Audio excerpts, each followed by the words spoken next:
مورې زه خو به لیوانې شمه که ماته حیا میلاو نه شوه.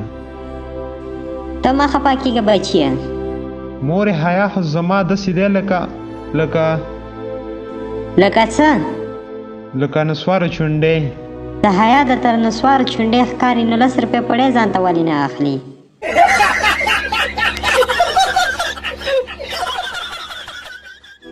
مورې ما حیا سره څه بد کړي وو چې هغه مانه دومره نفرت کوي؟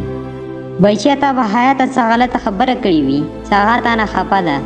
مورې ما خو صرف ورته آی لو یو نه ویلي وو. هغې ما ته وویل تمیز سره خبرې کوه.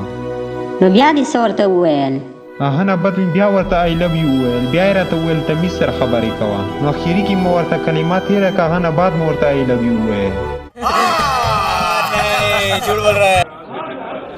نو تا ته حیا څه جواب درکړو؟ حیا ما ته وویل که ته ما سره مینه لرې نو زه تا نه یو سوال کوم.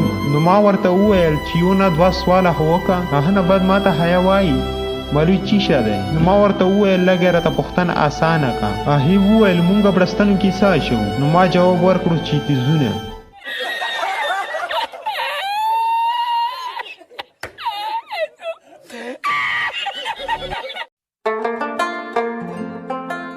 جانو تبلیغي ورور دې څه شو؟ روژې کې څه کولو؟ روژې کې هیڅ نه کولو، اخري کې اعتکاف کې وو. ها دا راته ووایي چې پیسې مایسې رستوي او که نه؟ زما ورور خو چې سفر باندې نه ولاړ هغه اعتکاف کې ناست و.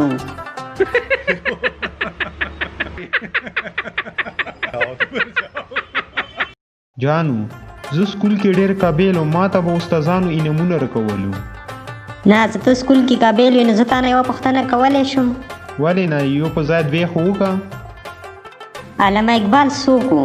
علامه اقبال د نازیه اقبال پلار و که نه؟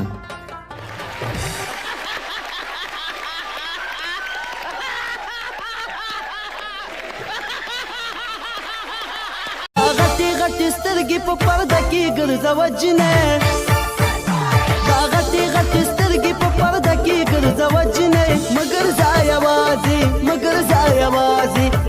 زه یوازې رور کوڅه کې ګرځوه جنې.